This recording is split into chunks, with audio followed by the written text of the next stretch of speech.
میرے حضور نے زندگی کا خوبصورت زاویہ ہمیں عطا فرمایا کہ اللہ کے نزدیک جو محبوب ترین اعمال ہیں ان میں سے ایک عمل ہی ہے کسی مومن کے دل میں خوشی داخل کر دینا. آپ کا کوئی رویہ کسی کو خوش کر دے. فرمایا کہ نیکی کو چھوٹا نہ سمجھو، اور اگرچہ تم اپنے مومن بھائی سے مسکرا کر ہی کیوں نہیں ملتے.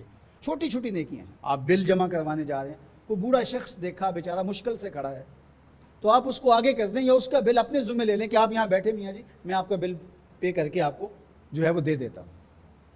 تو یہ اس سے کیا فرق پڑتا ہے؟ تو ہم نے ایک مائنڈ سیٹ رکھا ہے کہ یہ نہیں کہ اتنے نفل پڑھیں گے تو اتنا ثواب ہوگا، اس میں کوئی بات نہیں.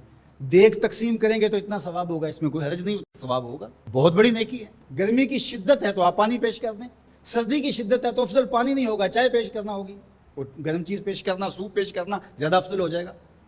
اب گرمی میں ٹھنڈا پانی، یخ بستہ پانی ہو، یا آئس کریم آپ گرمی میں کسی آنے والے شخص کو کھلاتے ہیں تو وہ خوش بھی ہوگا، آپ کو ثواب بھی ملے گا، پانی کا ثواب ہے. لیکن سردیوں میں ٹھٹرتا ہوا آئے اور آپ برف والا پانی اس کو پیش کریں تو کام تو وہی کیا جو گرمی نے کیا تھا، لیکن اب اس کا ثواب نہیں ہوگا کیونکہ اس کو خوشی نہیں ہوگی، فائدہ نہیں ہوگا. اس کے دل میں جو خوشی پیدا ہونی ہے اس کا ثواب آپ کو ملنا ہے. تو جب ننگا کوئی ہو، کسی کے پاس کپڑے نہ ہو، تو اس کو آپ کپڑے پہنائیں گے، بھوکا ہو کھانا کھلائیں گے تو یہ ثواب ہے. اور اگر اس کا مسئلہ کوئی اور ہے، اس کو دوائی چاہیے، تو آپ اس کو کہتے ہیں کہ نہیں آپ لنگر ہی کھائیں، میں آپ کو سوٹ ہی دوں گا، تو یہ کوئی بات نہ ہوئی. ضرورت ہے سردیوں میں یہ دینا ہے، گرمیوں میں دینا ہے، اس کی ضرورت کو پورا کرنا ہے. آج کل آپ گزر رہے ہیں ایک پلاٹ کے اندر، آپ نے دیکھا کہ اوجڑیاں پڑی ہوئی ہیں، انتڑیاں پڑی ہوئی ہیں، تعفن پھیل رہا ہے اور لوگ پریشان ہو رہے ہیں، ہمسائے بھی پریشان ہو رہے ہیں. ان کے ہاں شعور کی کمی ہے، یا ان کے پاس رقم نہیں ہے، یا کسی وجہ سے وہ اٹھانے سے قاصر ہیں کہ وہ اٹھائے ایک دوسرے پہ ڈال رہے ہیں. تو آپ نے وہاں کھڑے ہو کر کوسنے دیے، محلے والوں کو برا کہا. ایک تو آپ کا یہ کام تھا، یہ آپ نے کیا اور یہ سارے کر رہے ہیں. لیکن اگر آپ نے وہاں کسی ٹرالی والے کو روکا اور کہا کہ یہ اٹھاؤ، کتنے پیسے لوگے؟ اس نے کہا میں 2000 روپے لوں گا. تو آپ نے 2000 جیب سے نکال کر اس کو دیا اور کہا کہ یہ اٹھا کے کہیں پھینک دو، میں آدھے گھنٹے کے بعد دیکھ لیتا ہوں. تو وہ اٹھا کے کہیں پھینک آیا. آپ نے چاولوں کی دیگ پکا کر بانٹی نہیں ہے، آپ سمجھیں شاید وہی نیکی ہے. وہ نیکی تھی اس وقت ضرورت کی، عیدین کا موقع تھا، یہ نیکی تھی. تو یہ چھوٹے چھوٹے بظاہر کام ہوتے ہیں جس سے لوگوں کو فائدہ ہو، اللہ کی مخلوق کو فائدہ پہنچے، لوگوں کو راحت پہنچے. میرا ایک ملنے والا دوست ہے، تو وہ ٹرین پہ جا رہا تھا، پشاوری چپل اس نے پہنی ہوئی تھی. تو وہ دروازے میں کھڑا تھا، تو اچانک وہ ڈھیلی ہوئی تو اس کی چپل گر گئی. تو اس نے جلدی جلدی دوسرا جوتا اتار کر کے پھینک دیا. اس نے کہا کہ یہ میرے کام تو نہیں آئے گا اور وہ جو اٹھائے گا اس کے کام بھی نہیں آئے گا.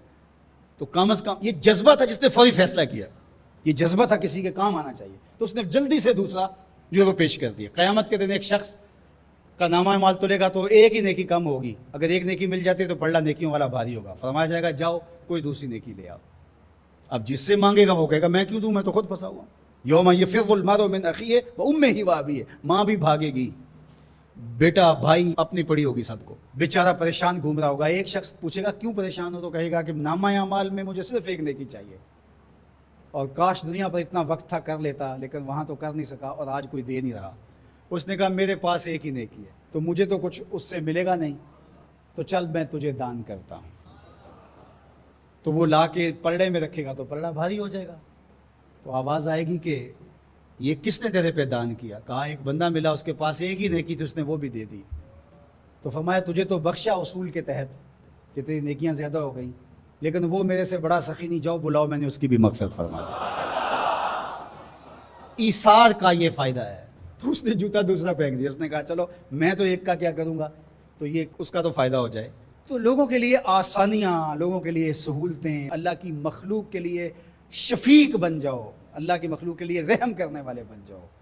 طبیعتوں میں نرمی پیدا کرو، رقت پیدا کرو، لوگوں کی پردہ پوشی کرو، لوگوں سے درگزر کرو.